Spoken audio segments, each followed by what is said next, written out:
Okay, well, there are multiple reasons for this. One is so you can see my more natural return, or my return to a more natural hair color, at least for me. But the other is the thing that's been weighing hardest on me recently, this move at the fiasco with the company. And I alluded to it in my last rant. Figure I should do it here too. Well, I should deal with it face on. I haven't really been able to talk to anyone but my wife about it. It's terrorizing. I've been in situations where I wanted to, but didn't feel like I could open up the conversation to that. And of course, one of the worries is that sometimes people are unable to speak about what, about when they're absolute idiots, and I absolutely was, but, and by not speaking, and by not thinking properly about it, maybe just cursing their bad luck, or even their own stupidity as I was doing, they're neglecting an opportunity to further investigate what's going on. So let's start, from the long beginning, which is when I decided to move back to Eugene. I've done a number of moves in my life. Most of them have been either with the aid of friends hauling, providing a car and helping me haul my stuff, or a couple of times previously renting a truck or an SUV when I went down to Phoenix the first time, and just driving it through. Now, most of my long distance hauls my dad helped me with, just being, pulling up in either an SUV or a truck and hauling my stuff back. Once it took 2 trips, but normally we could get everything in 1 trip, because until I spent 18 years in Buffalo, I didn't really have all that much stuff there, so it was easier to pull stuff back and forth. Anyway, I've gotten kind of familiar with that kind of move. Pack my stuff, get it into some vehicle, make trips, whatever. The trip coming up here the first time was a weird one because I wasn't sure I was going to stay in Eugene. I didn't know what was going to happen in my life. It seemed like a good plan to only bring half my stuff. For one thing, I don't think I could have fit all my stuff in a moving van. The initial thought had been, hey, let me just get a cargo van, like my old postal van, and haul up what I can in that. Or maybe an SUV and we'll haul even less and live very minimalist. Well, the SUV would have been a possibility. But I started thinking about the amount of stuff that I had and what I needed to, do my work and everything. And an SUV just wasn't going to cut it. I needed desk space, I needed a couple of computers, I needed a whole bunch of stuff to haul. So fine, I rented a regular sized U-Haul truck because we couldn't get the cargo van at all, which I would have preferred, easier to drive, etc. Well, I find out none of the moving companies want to rent cargo vans out for cross-state movement because they sell them at auction after a certain amount of time, under some sort of circumstances. I don't fully understand the situation, but that's their reasoning for not renting them out. And no one else rents out, a van that's configured that way. You could rent a minivan, but you can't really put a lot of furniture in that without taking the chairs out, and they probably wouldn't allow you to do that. So, and it's also not as easy to deal with. So anyway, I went with the truck. I went with a small 10-foot truck, right? And packed up boxes. I ordered boxes from U-Haul, packed up a bunch of boxes. had a lot of stuff packed. Turned out it didn't fill the truck by any means, but I probably could not have gotten all of my stuff that I wanted to bring, all my games in particular, as well as the sort of minimal furniture. So I brought half my games up. My intention had always been, let's bring some of my stuff and let me get into a situation where I can move fairly easily. Let's say Eugene doesn't work. Okay, then I'll give Portland a try for a year. Then I'll give Seattle a try for a year, whatever. You know, trying to find places, maybe up in the mountains in Colorado or something, as you know, pointed towards a number of different cities that I would probably like.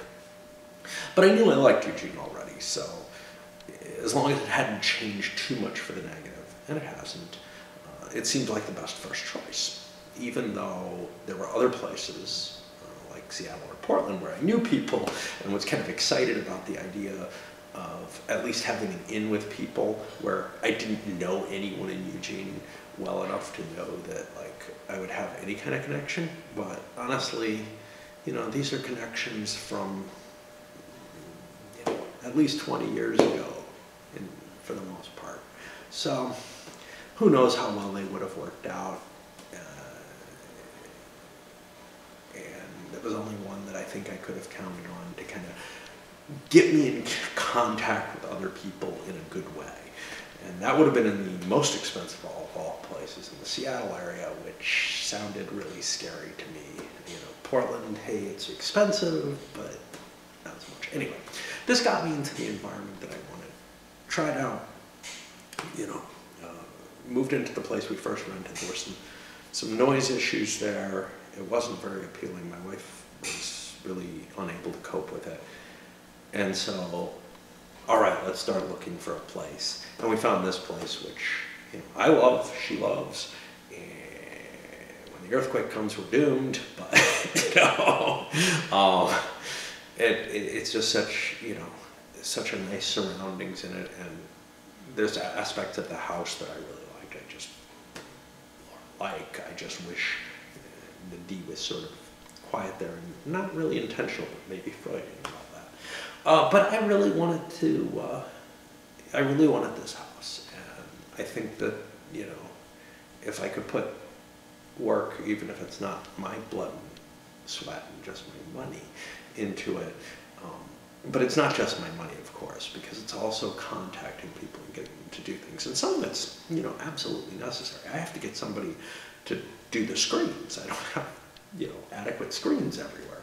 I need to have somebody come and do the windows. Now, and like everything in my life that involves trying to work with something like that, it's really hard, you know. So the thing that worked with the move was I've driven that distance before, granted in a different vehicle. I've packed moving trucks before and hauled my stuff that way, granted not so far, you know, but it all kind of worked out. And we got to the place that we had already, you know, reserved and we're planning on living in. And then the move to here was fairly simple, standard cargo van move, right? And of course I had to hit something, a mailbox, but which made it cost, you know, probably as much as having pros do it would have cost. I don't know. I don't know how much a cross-town move costs if you hire people. But anyway, such is, right?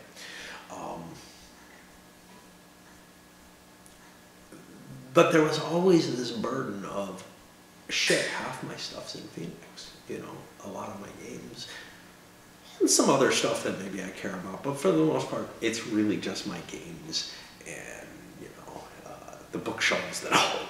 That was all that was left, really, that was absolutely vital to get. But I also had to clean out the unit so that I can sell it. Very, very hard for me to figure out how to cope with this move where I'm living here, my stuff's, you know, far away and I can't really do anything about it. The easiest decision would have been you know, with no question, would have been rent a truck and drive it up. And my wife was very opposed to the idea of me driving, for good reason, and I wasn't thrilled with it. But my thought was, okay, how much more will it cost me to move by some other means? So the first thing I looked at was pods, because that's the closest thing to being able to just pack my stuff and, drive it off and unpack it. It's very close to that. I looked at the prices on them, and it was like $2,300 to move the pod that was most likely to fit my stuff, which turned out to be a 16-foot pod. Now, I'm pretty damn sure I could have gotten the rest of my stuff in a 12-foot truck, and I probably could have gotten enough of my stuff in a 10-foot truck that, maybe I'm leaving a couple of items of furniture that aren't really worth shit, right? I mean, that's the thing. My furniture was not worth anything for the most part. The most valuable things I had were, my bookcases, which I can break down, and I would definitely be able to bring them. The other stuff that I had, most of it, you know what I have, it's garbage. It's stuff I picked out of the trash. But I kind of wanted a couple of the office chairs that I had, and I wanted my big black table, and my old desk, which is really just a broken dresser. My wife had a dresser that was cheap shit. These things would have been useful here. So if I could get them, that would be great. The next option down was, excuse me, I don't know why I'm coughing so much, was an 8-foot pod, which would have cost $1,800 to ship it. Well, both of these sounded well over what I expected. I thought, well, it'll probably cost more than, driving the shit up, but not much more, because they've got to have means of transporting these things that aren't really available to me. Like, we just load the box up on a train, transship it somewhere, and then, send a specialized truck to carry it there. Or even just driving it the whole lane might not be that expensive. Little did I realize, no, that was very high. And, I'm thinking, well, maybe that's possible, but let's see about actual professional movers. So I do the stupidest thing possible. I go to one of these sites where they say, hey, we'll get you some estimates on moves. Well, what I would love is just about how much should it cost to move the stuff that I want, not we're going to contact a bunch of movers and have them email you, but I don't know how to find that. And I had done this other way when I was moving up to Eugene, just to see how much would it cost. Would it be possible to do this without driving? And I got all kind of emails from people who were like, we'll give you an estimate. Okay, great. Well, I got a couple that just kind of said, based on the information that you've given us, here's a very rough estimate. And,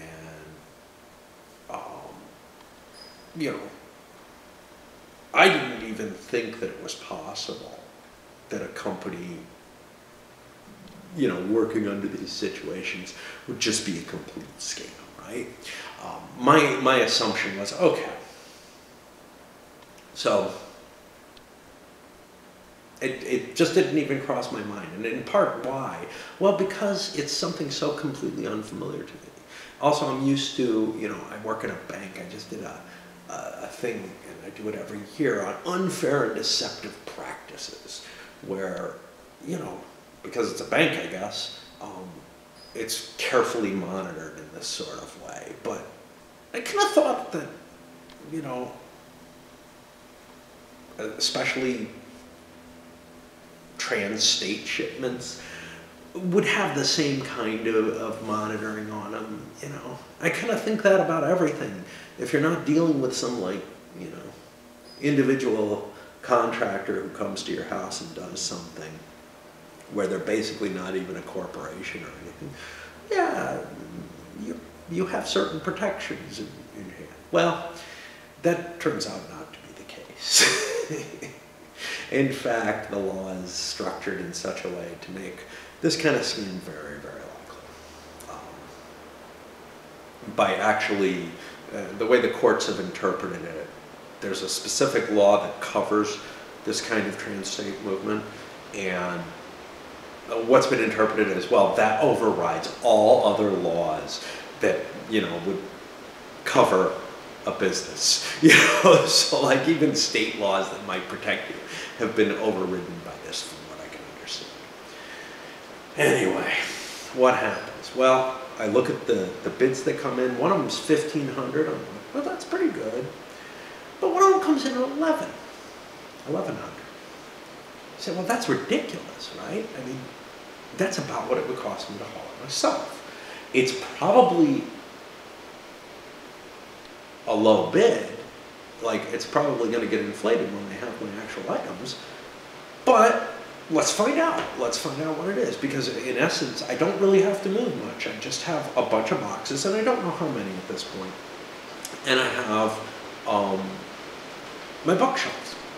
So what I do is I contact them, and they come back with, well, tell us what stuff you have, and we'll give you an estimate. It's not binding, but it'll be close or something along those lines. At least that's my impression, right? I don't know if they say it. And so I put some effort that usually I wouldn't want to do, but I don't know any other way to do this.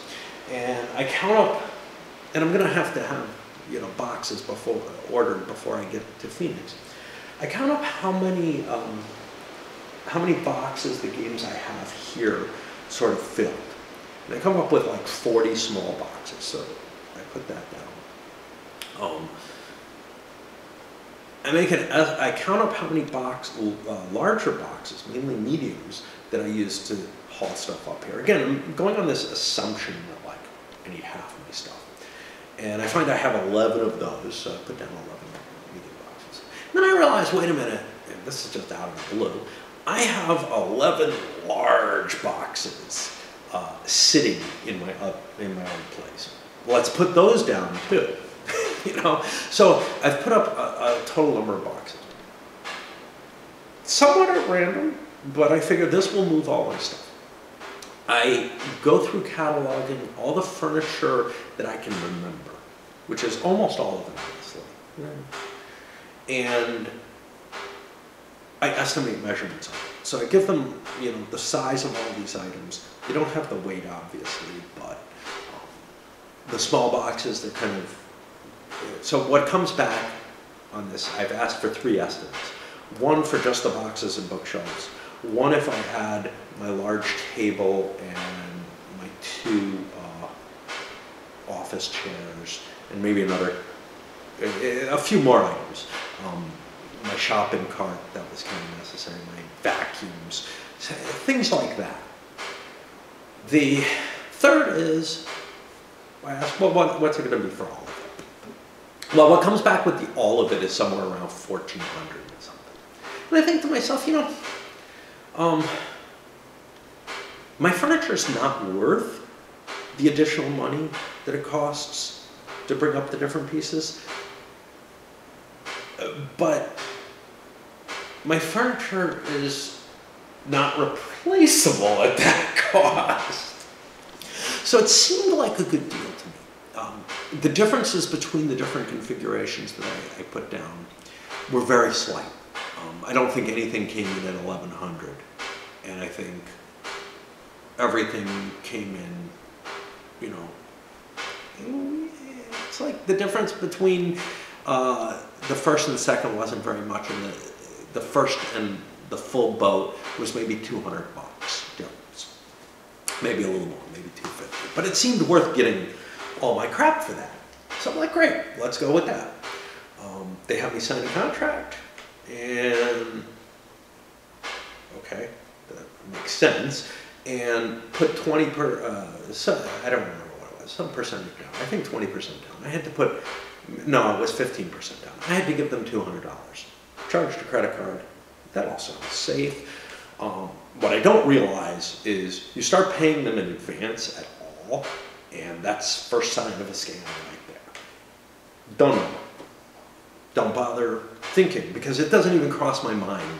You know, this isn't like going out and buying a car from someone on the street, you know, where I'm thinking, geez, yeah, it is a low price, but what do I fucking know about it, you know?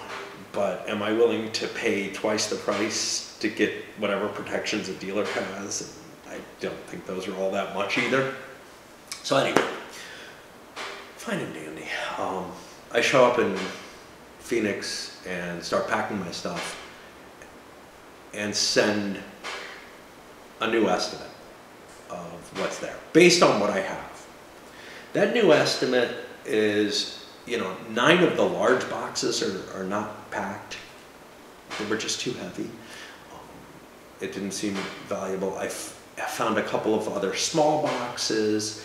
I found a couple of small furniture items, which I hadn't accounted for, and added them to the list. And it came back, and again, it was about the same range. I was a little surprised. I was expecting the price to actually drop, because 9 large boxes is a lot, actually. I don't remember what they are, but they're one direction they're 2 feet, and the others, I think, 18 inches in each direction. It's a pretty big volume and weight possible there. And all the notations on the boxes, the small boxes, they say books, the medium boxes, they don't say anything. Large boxes, they say linen. I was a little worried because I wasn't putting linen in the large boxes, but I was putting stuff that was lighter than the linens. So, you know, it seemed to me that that would be acceptable. I don't know. And there was no problem with that.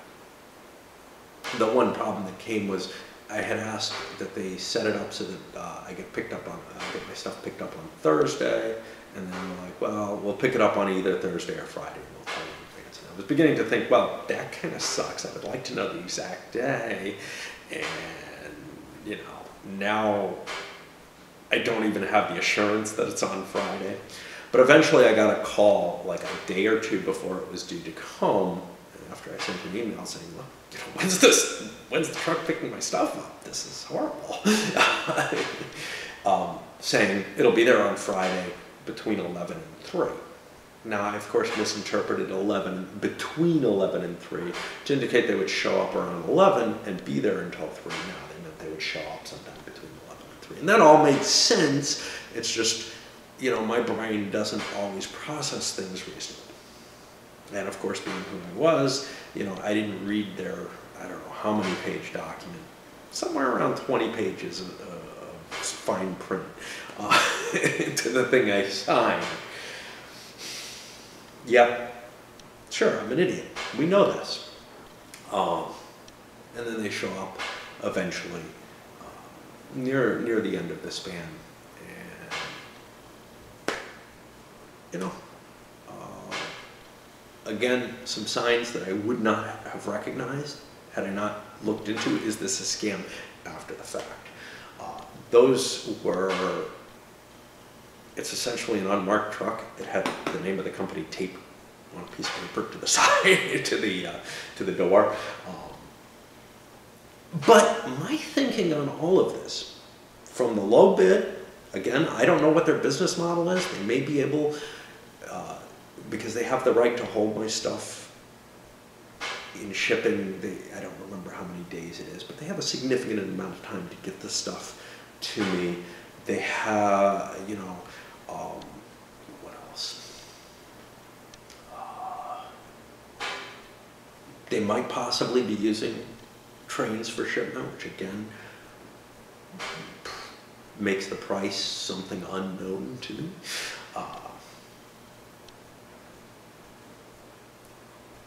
So the price didn't seem that unreasonable. It seems perfectly reasonable if you're operating kind of on the, you know, trying to cut costs as much as possible, that you would contract the truck out as needed. So maybe, you know, contract a truck that's local to Phoenix to do the job, or whatever. All of this kind of just didn't strike me as these horrible red flags, that maybe if you're used to having the big Mayfair truck show up would be like, yeah, that's not what I'm used to. But the fact that I had never done anything like this and never knew anyone who did anything like this before. Everybody I know always moves their own stuff, right? And the fact that I know that moving companies operate, and I didn't have a lot of stuff, you know, by my view, compared to most people. But all of these things kind of went together to preventing me from ever going into panic mode and saying, wow, this isn't real. Let me go look this up. What the fuck's going on here, right? And then they pack up my stuff. They do what seems to be a more professional job than I would have expected with it. All good and dandy. All my stuff's on the truck. One of the movers is running off. I go and I make sure to get him a tip because that seems the polite thing to do. And the other one comes up. I think what happened was they hire a day laborer who's local, and they have them at various places to be able to help them do the moving. Somebody who knows what they're doing, but whatever. And I'm handed you know, the guy starts working through it. And about the time when he wants me to start signing things, he tells me what the price is, and it's nowhere near. Instead of like $1,400, I think it's like $2,300. Then I'm just stumped. You know, when you're given that kind of dissonance, maybe I expected a couple $100 more. But when you're given that kind of dissonance in it, you're in a shock situation. Your reactions are even less rational than they would normally be. No attempt was made at any point in this process to explain what was going to happen, right? You know, like, nothing like, well, they'll take this stuff, they'll put it in the truck, and they'll tell you what it is. The truck was not weighed at any point. And I was told, well, it's based on your volume.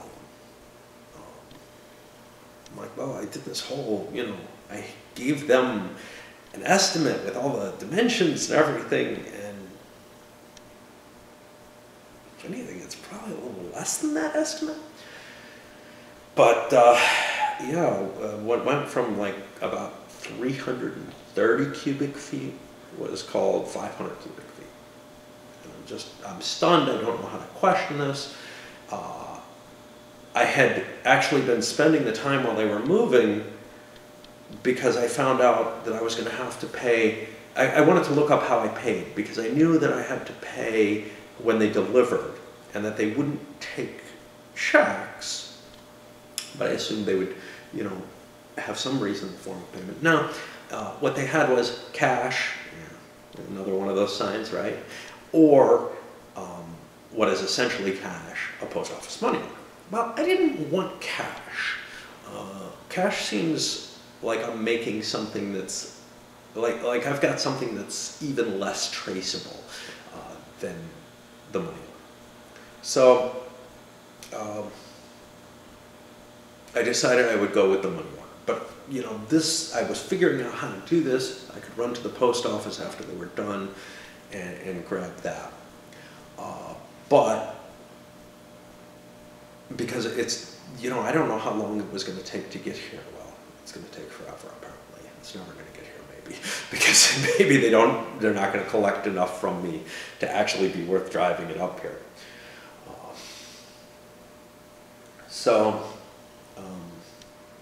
Anyway, that was my plan. And then then I'm handed this bill for tremendously more. And I'm just too stunned by everything to really make any sense out of it. And the guy asks me, well, are you able to afford that? This is the closest I've come to any kind of resolution. And I wish I had said, not really. I mean, I was counting on that estimate. Can we get down to that? You know, I don't care if I'm throwing some of my stuff out, because my stuff's not worth this difference, which seemed like $700 to me, but I think it's actually more because like the costs kind of accumulate for other things as well. Well, no, some of the extra costs were because, and this I also think is ridiculous, without telling me in advance, when I gave the dimensions to the items, nor before they moved any of them or anything, they started charging me for bulky items. Now, they made those items bulky, essentially. Things like dressers, well, I had all the drawers separate. I could have flung that dresser on my back and carried it down the stairs, and then they could tape up the drawers if that's what they need.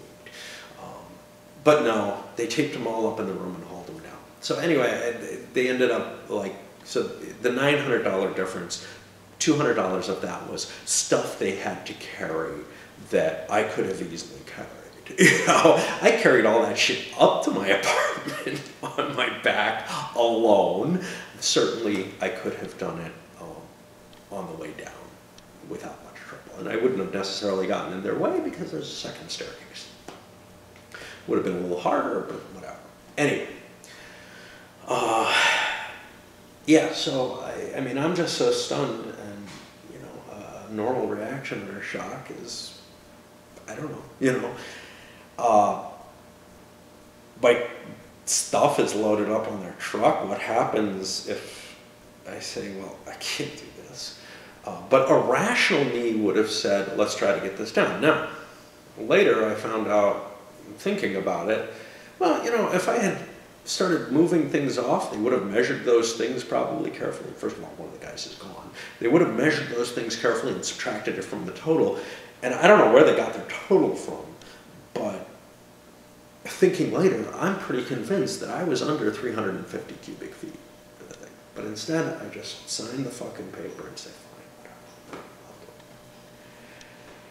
it. It's about the cost other places are doing. This is their scale, I guess. They're going to charge me. All right.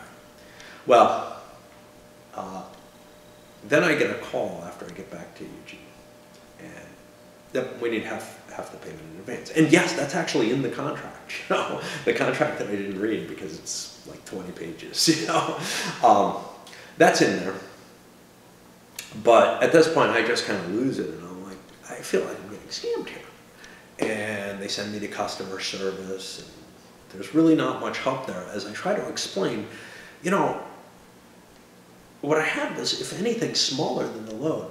Oh no, there are more items in your load than there were in the original. And I'm like, well, what are those additional items? Because I know what they are. They're things marked parts, where, you know, I had instead of the 4 bookshelves that were, you know, 8 feet by 3 feet or whatever, that I had, you know, 8 feet by 3 feet by 1 foot or whatever the dimensions that I gave, I had broken them up so that they'd be easy to move. And in fact, the movers would have done the exact same thing.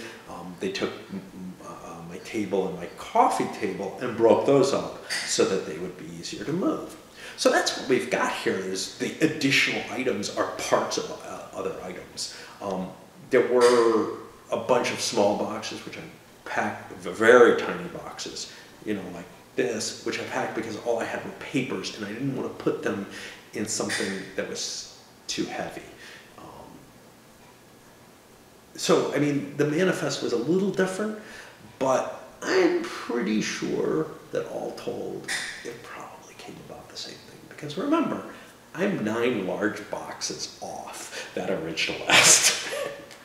And those guys had to be at least 3 cubic feet each, which doesn't sound like a lot when you're talking about, you know, when you're talking about 500 cubic feet, whatever they were coming up with that. But when you come up with my base value,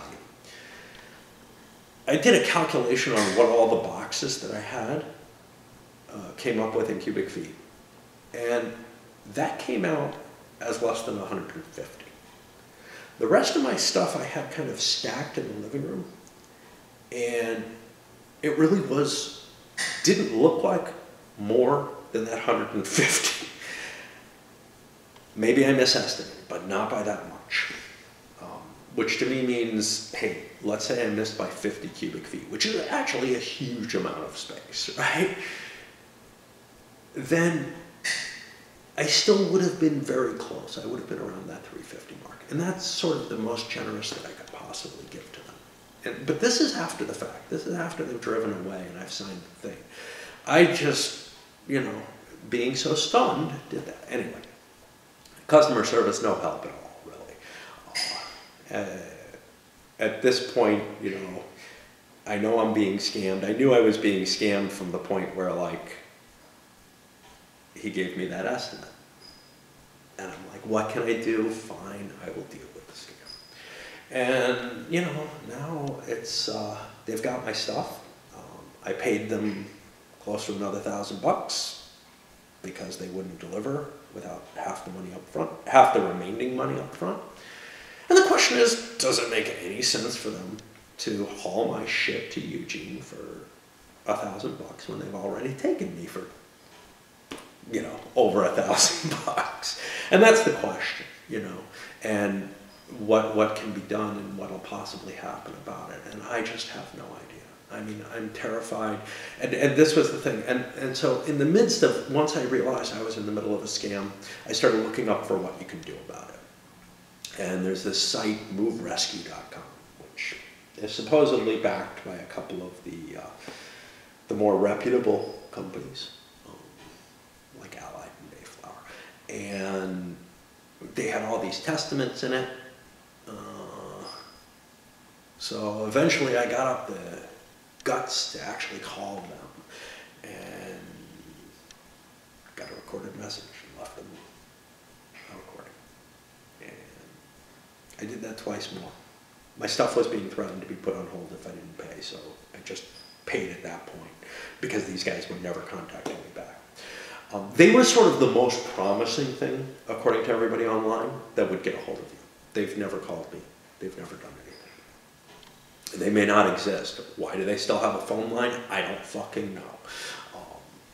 Maybe they're a scam too. I don't know that.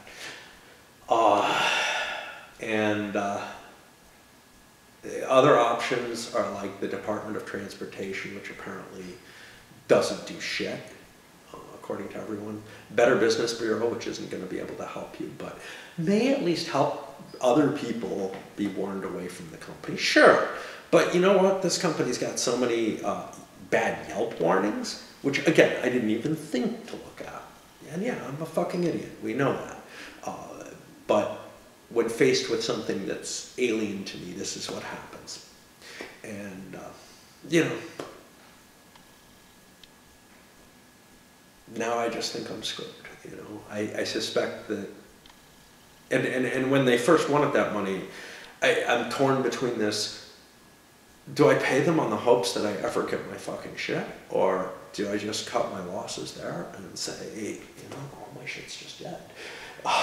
That would have been the worst case for them because my stuff probably couldn't be sold for very much. I mean, I don't know. I guess if a game collector saw what was in those boxes, they'd be willing to pay, a decent amount of money per box. And the sad thing is, I could have mailed my games for less money than this movement was. I could have, I could have gotten the small pod for less money than this has turned out to be.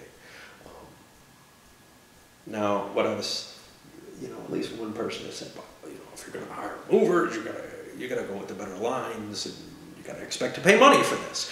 Well, yeah, except here's the thing: there's no way in hell that I was willing to pay the amount of money that, even the pod seemed like way too much fucking money for my intention. And that, I couldn't have brought all my stuff for the smaller pod. I would have gone with the small one. I could not have brought all my stuff.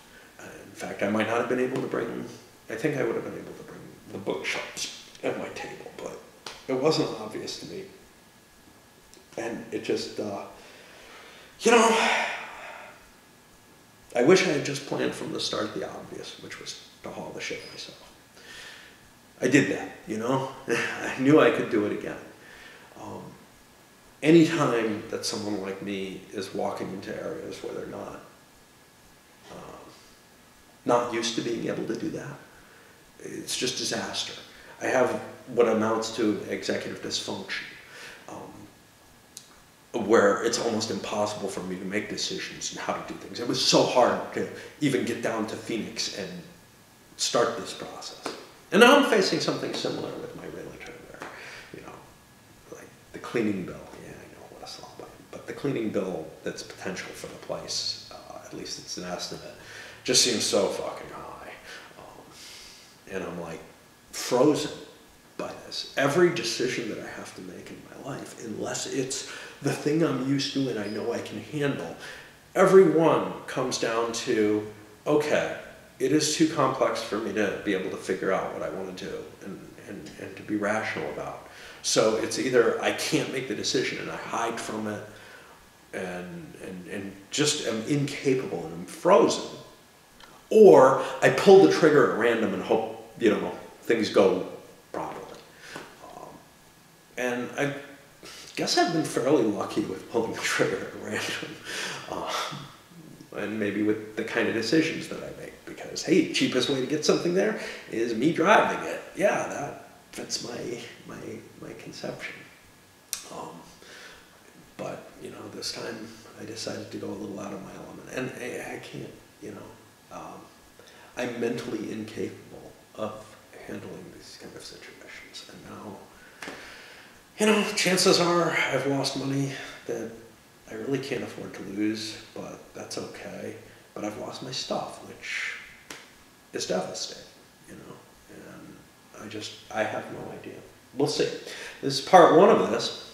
We'll see what happens, and maybe there'll be a part two to the story. But as of right now, I kind of have just said, I'm never going to get my stuff if I don't send them the money. And so I sent them the money. You know, and I was hoping this move rescue, at least I would get to talk to somebody who could say, well, here are your options, and, you know, you're being scammed, and there's this, maybe law enforcement can help you with this, but I can't see where I can do anything if I can't show up. You know, even with their move rescue thing, even if they do actually do the rescue, which they apparently, you know, were able to do in some cases, you had to show up so that you could release the items. There was no kind of, you know, we're giving you a limited right as my agent. I need agents. I can't do this kind of stuff. But anyway, you know, that all becomes a mess where if the only scam was that they were ripping me off for an extra grand, it probably isn't worth me going to, you know, yeah, there's the other warning. This is the one thing, there was one thing that should have convinced me, and I'm not sure I noticed it, and that it sunk in, but one thing that should have convinced me this was a scam, even though none of the other warning signs would have, because I wouldn't have the capability to see it. And that's that they were based out of Las Vegas. And I know enough to know that just about everything based in Las Vegas is completely criminal. And that much should have led me to say, you know what, I don't want to do this. And I should have gone with, like, you know, and the $1,500 bid was from a guy in Phoenix who may have been just as scammy, but at least it's not, you know, the... Yeah, Vegas was, the reason I know about Vegas, for the most part, is I worked for a number of telemarketing companies, some that were not really scams, but the ones that were scams were all based in Vegas. There's like something there that prevents, you know, not just the past criminal situation, but there's something there which prevents the law from being able to go after these guys properly. So, you know, they can't be based anywhere else. Anyway, yeah, I hope I get my shit. But I really don't expect it. I think I've just been completely ripped off. And, it's almost like I can't recover from that. You know, it's horrible. It's like, I mean, I thought by paying I would get rid of, and I did to some extent I would get rid of, because it was ruining my life. You know, I mean, to the extent. But my stuff never showing up will just be this constant hurt that's never going to go away, you know.